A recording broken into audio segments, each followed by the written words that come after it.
I'm going to share with you the 5 things you need to think about to have the perfect YouTube video script. Let's get into it. I have so many people reach out to me and ask me, Lauren, is there a specific way that I should go about scripting my videos? And in terms of scripting, yes, there's certain things we want to keep in mind, and I'm going to go over some of the key points here.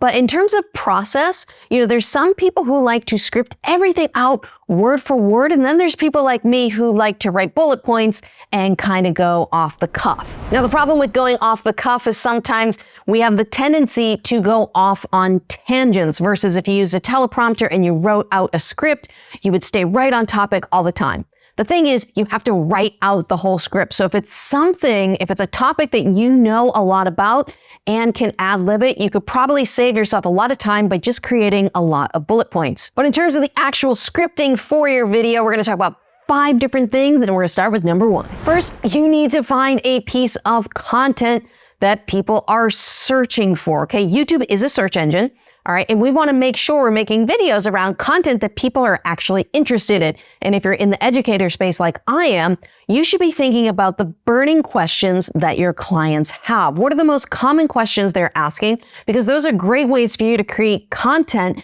that answers those questions very specifically. What I would recommend is typing in a search keyword into YouTube and seeing what the results show. If you see that there's a lot of views on those videos, then it means there's probably a lot of search around that topic. But if you go and you don't see a lot of views, then you might want to consider something else. A great way to see what your audience is searching for is to go to YouTube, type into the search function. It's going to start auto-populating keywords. These are the top searches surrounded what you were typing in. So when you type something in, you can kind of scroll down and see what people are searching for. It's a great way to come up with video ideas. Number 2, craft a quick hook for your video. Now, the hook is the first part of the video. That's what I did on this video. Really fast, to the point. It's something to draw the viewer in, because chances are within those first 10 seconds, you're going to lose most of your viewers unless you give them a reason to hang around. Now, your hook should be under 10 seconds. The shorter, the better. And it should create some desire to have your audience keep watching what you're about to serve them in the video.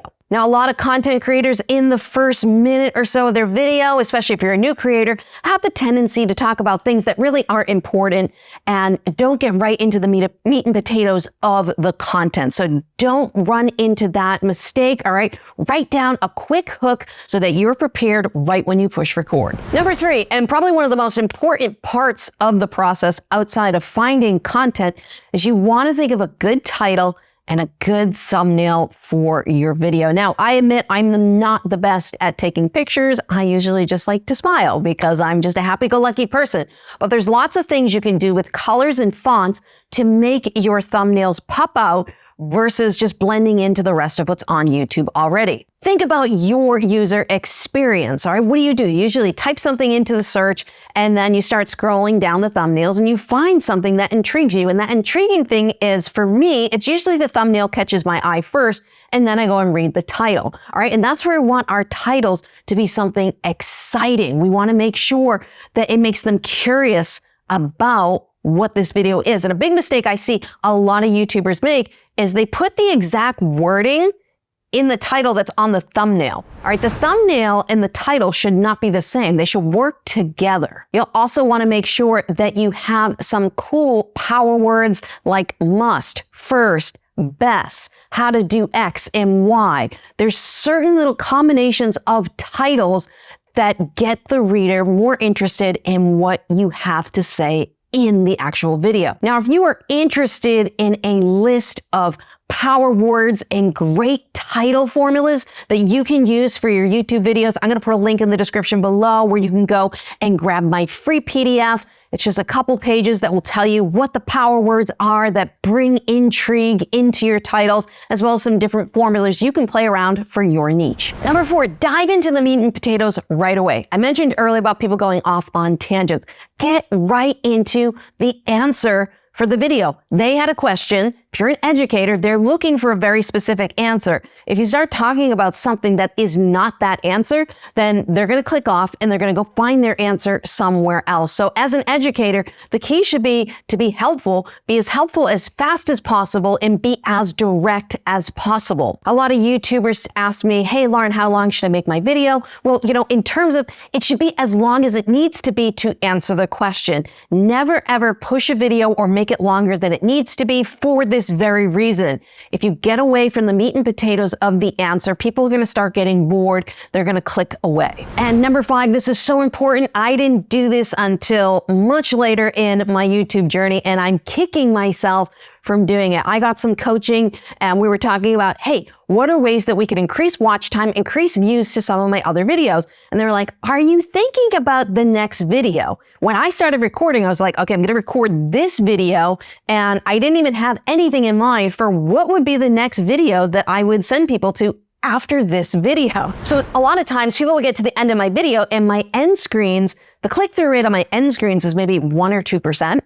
And when I started using this technique of thinking, okay, what specific video can I send these people to next? My click-through rates on my end screens were many times double digits. It was a huge improvement. So many times on that end screen, we get a lot of people who've got a subscribe button, then you got like 2 videos, and then we got a link. It's too much information. You should basically say at the end of the video, hey, if you're interested in this, I have a really great video that's going to show you how to do X, Y, and Z. Go click on that video right now. What it does is it directs the audience over to that next video. Also, it never really ends the video. A lot of people, we use ending language. Okay, guys, I'll see you later. All done. Well, that's it for now. Try not to use ending language. Instead, at the end of your video, just point people over to the next video that you want them to watch, and this will increase your watch time, which YouTube absolutely loves. Now, if you're looking for a way to double your views using better thumbnails and titles, go click on that video right now where I'm going to show you how you can make your thumbnails and titles stick out.